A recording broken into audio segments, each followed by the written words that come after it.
Hello, everyone. Welcome to the Phillip Siddiq Show. We are so happy to have Mr. Gary Oldman. He's here to talk about his new film, Tinker, Tailor, Soldier, Spy. I got it right. That's good. You did. Yes, I Yeah. did. How are you? I'm good. Yeah. Fantastic. We were just talking about how this film is a thinking person's film. I mean, we like blockbusters, but what attracted you to the role of George Smiley? Well, it is a iconic role.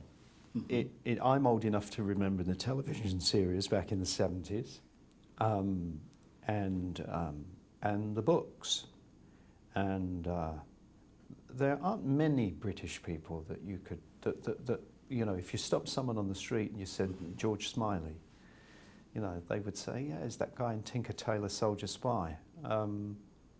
So it's very well-known material, but it just came in, you know. It came across the desk, and I couldn't believe it. Really, it was a rare occasion where, you know, I was. They wanted me, and called and said, here's the offer.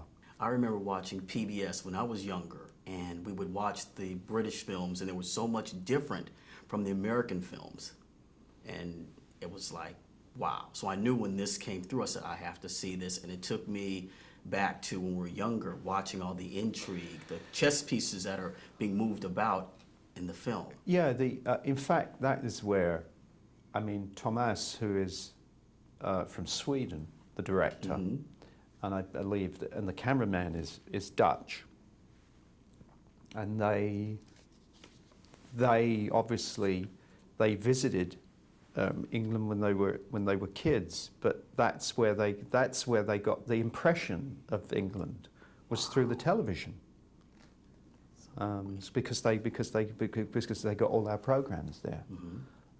So much in the same way, you know, you have an image of England, and it's a nicer way of experiencing it. I think I actually grew up there, which is something which is a completely different. Yeah. Can you tell us a transformation George takes from being Control's right-hand person till now he's in charge? And one thing that struck me was when your character was shopping for new clothes.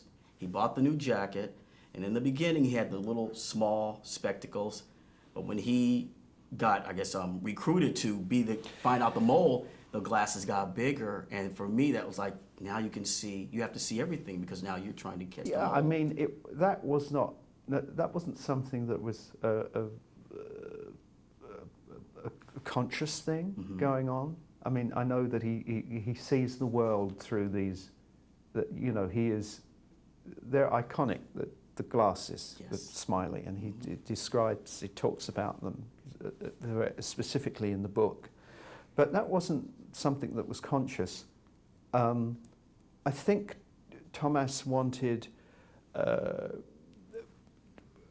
there's some flashbacks, and he wanted, and it really is in the space of a year and a half, and he wanted to sort of ring those changes and make them sort of instantly recognizable that we're in the past.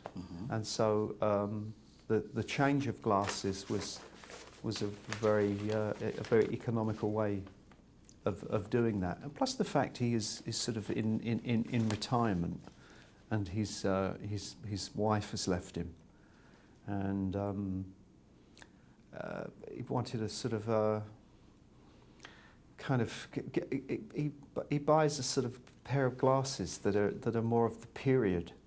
He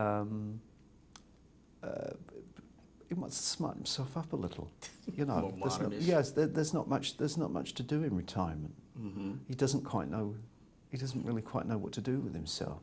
He does a great job. You portray this guy. As I said, it took me back to when I was younger, watching the PBS specials.